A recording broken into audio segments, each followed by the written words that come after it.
Hi there, Miss Amy from Peaceful Child Montessori with today's Montessori moment. Today I want to share something with you that is a little less academic and a little more about creating a culture and an atmosphere of peace.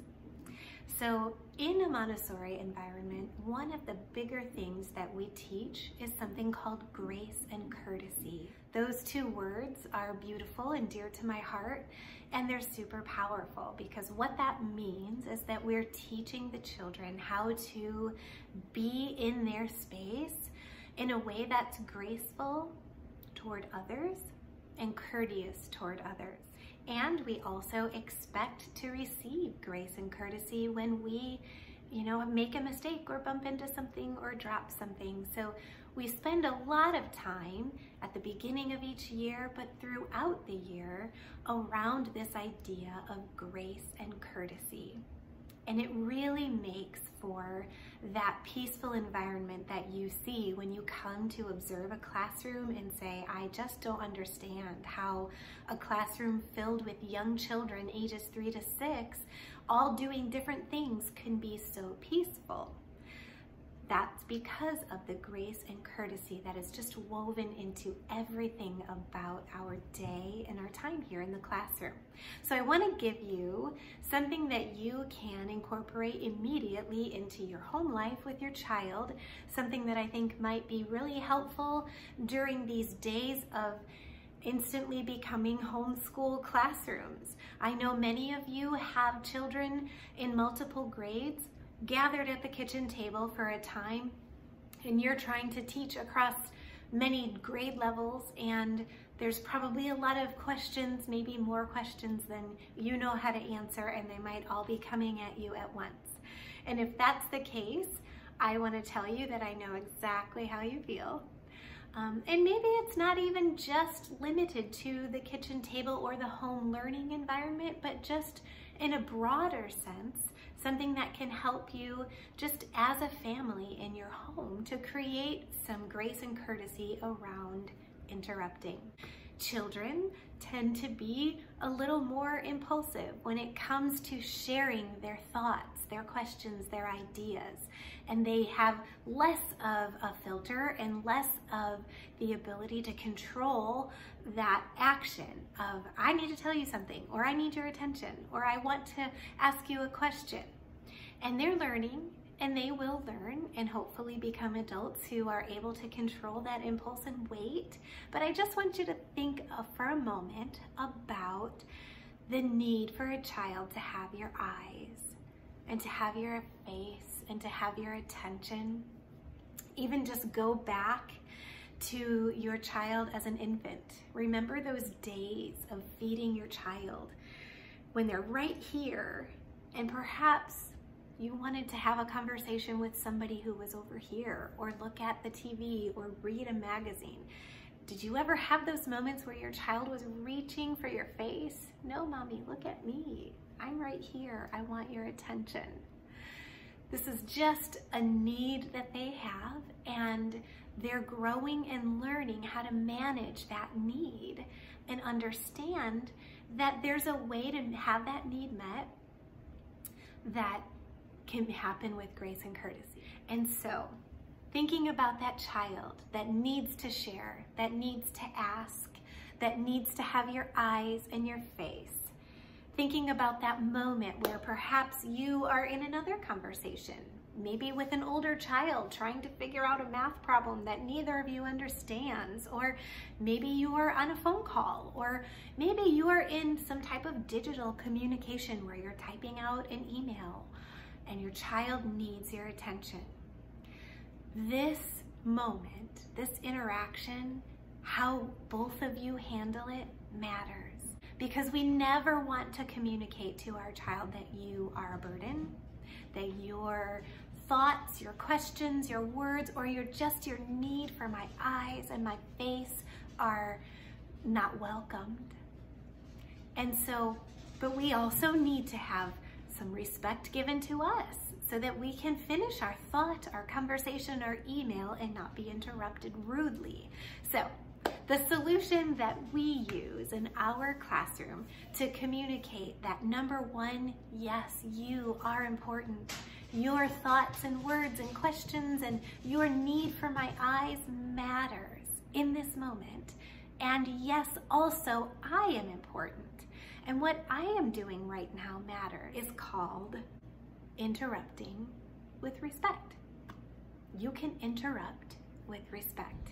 It's okay to interrupt.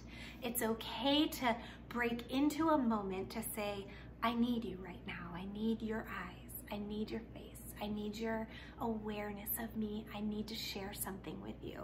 But there's a way to do it with respect. And all it is this. When there is a need to interrupt, you can do it by placing your hand on my arm. That's all. This right here is a way for your child to say, I need you right now.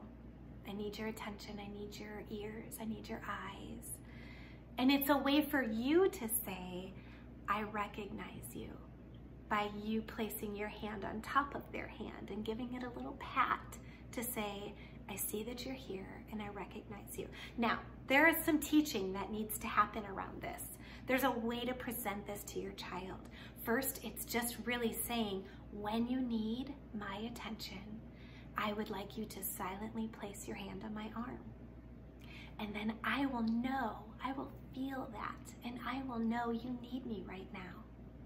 And when I am finished with my email, with my conversation, then I'm going to address you. So wait here with me patiently, quietly. You can keep your hand on me if you want. And when I'm finished, I will get to you. Now, this is not a tap, tap, tap. This is not a push. This is not a demanding. This is a gentle moment. It's a quiet moment. It's a respectful moment. And the way you engage with this moment matters so much. And so here's what I like to do.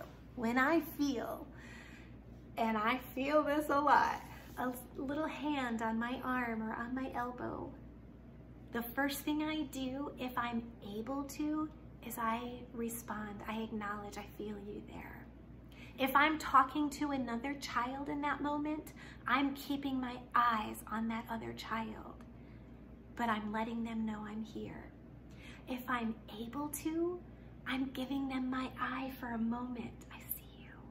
1 minute. This lets that child know that I see you, that they matter, that you're aware, and that your intention is to give them a moment. And it lets that child have an opportunity to interrupt you without bursting in and blurting something out that maybe is going to break your concentration or stop your engagement with this other person or other communication.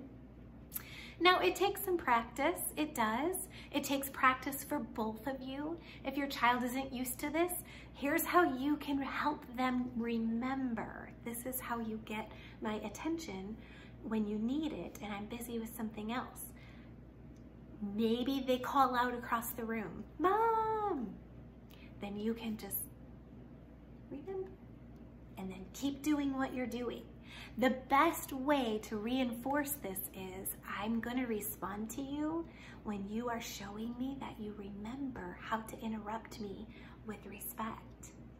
And so I'm not going to respond to you when you're blurting out, when you're demanding, when you're forgetting to have grace and courtesy toward me and this moment that I'm in right now. It's just a simple, respectful way to encourage holding back that impulse. Encourage your child and maybe even some adults in your life to take a moment, stop, and realize that what you're walking into might not be ready for you. So gently interrupt, respectfully interrupt. So a hand on the arm, a quick pat from your hand to say, I acknowledge, I feel you there, I know you're there. A quick glance, a 1 minute, practice it, use it, try it. Let me know if it helps, if it's working. It certainly works here in this classroom with a room filled with children and lots of interactions and engagements and lots of need for my eyes and my face. This has really helped us to create a peaceful environment where the children know Miss Amy or Miss Beth will get to me in just a moment. I don't have to demand. I don't have to panic. I can just tap the arm. And it can be a nice little moment to hold their hand and give a little squeeze as well. So I hope that helps you in the coming days of homeschooling and children home and underfoot more than you had expected you would have them. And I look forward to sharing more Montessori moments with you as the weeks go on. Thanks for listening, guys. Bye-bye.